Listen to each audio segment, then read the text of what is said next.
First team I think we should talk about today, Oregon. Yeah, let's get into it, man. So, obviously, we get Bo Nix back, which is huge. Mm-hmm. If I'm an Oregon fan, I'm ecstatic about that. You had a good team last year.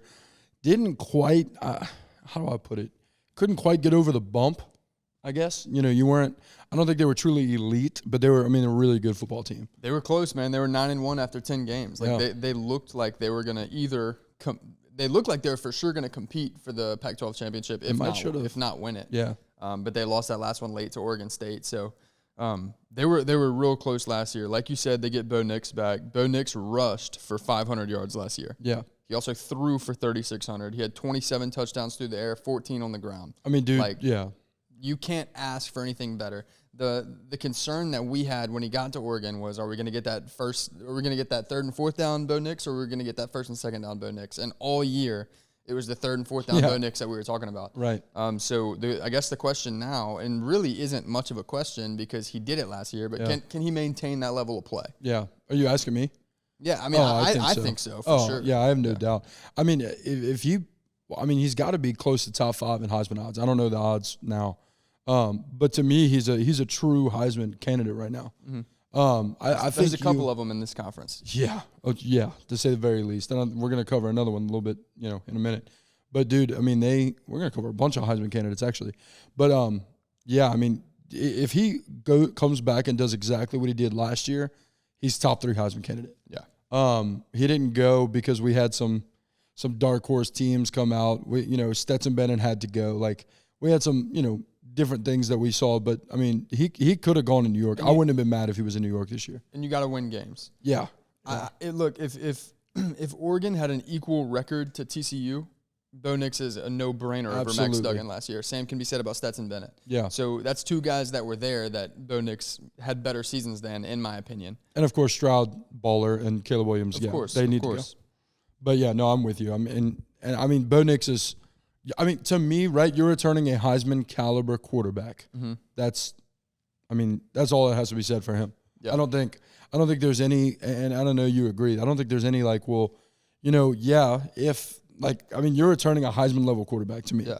So I think I don't think he's a dark horse this year. I don't think he's I think you're literally returning somebody that can lead your team back to, what they did last year, if not better. Yeah. So I think that's huge. So I think so too. And a big part of that is on offense, they returned both offensive tackles. Yeah. Sorry. They returned both offensive tackles. They returned 2 running backs in the backfield who combined for over 1,800 yards last year. I mean, my God. Yeah. What else can you ask for? Yeah, that's unbelievable. Yeah. And then, mind you, Bo Nix had 500 rushing yards himself. So they rushed for 2,300 yards last year. That's nuts. That's incredible. With, he had 27 touchdowns through the air as well, and only 7 picks. I was about to say, let's stress that, only 7 picks. Yeah. I don't know what he did his other 2 years. I can promise you he threw a lot more than 7 picks. Yeah. But yeah, man, I mean, if you could take care of the ball, you can, and then can also dictate how you want to, go about it on offense. There's certain offenses in the country that can only run the ball. Well, look, man, you just got to stop the run. Or there's the opposite, right? They can't run the ball. They're just going to have that air raid. Like, if you're able to determine how you want to play and, control the game however you want to do it, that's massive. Yeah. For sure. Yeah. And then another key addition to that offense, and I really do think he's going to step in and play a role early. Mm-hmm. They went to the transfer portal and added Trayshawn Holden from Alabama at wide receiver. That's huge. I mean, poor Bama, bro. They lost so many. I say poor Bama. They'll be all right. Yeah. But they lost so many receivers. I feel like that's funny. I don't think you'll ever hear me say those words. Yeah. I'm not even going to repeat them. Yeah. Those words. Yeah. No, but dude, I mean, they lost 3 receivers to the portal. That's brutal. Yeah.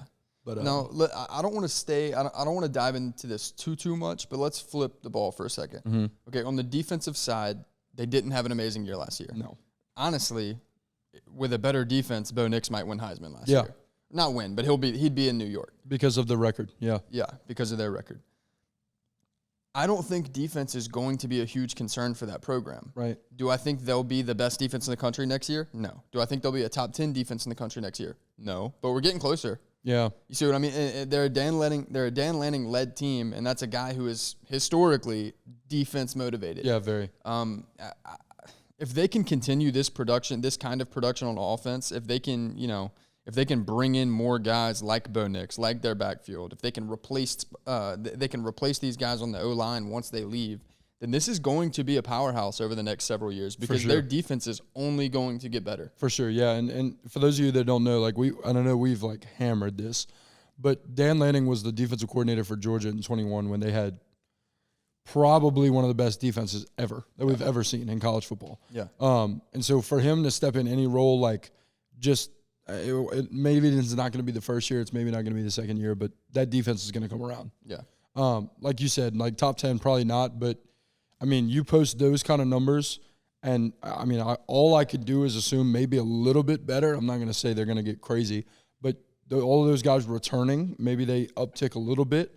And all you have to do is have a top 20 defense, a top, like, I mean, you got to look at like the teams in the playoffs. Like they didn't have the number 1, number 2, number 3 defense. So, well, that's not true. Michigan did. But anyway, my point stands.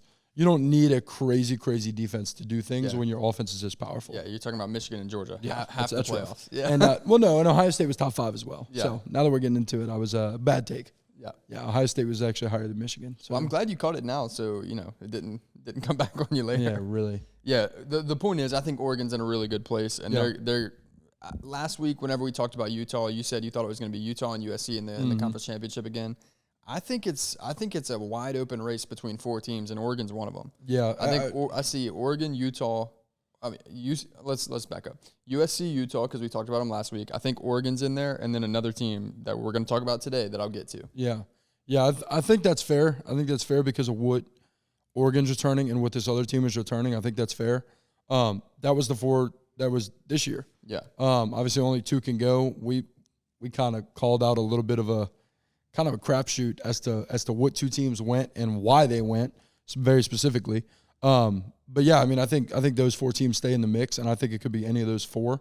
I think Utah is my only lock for that.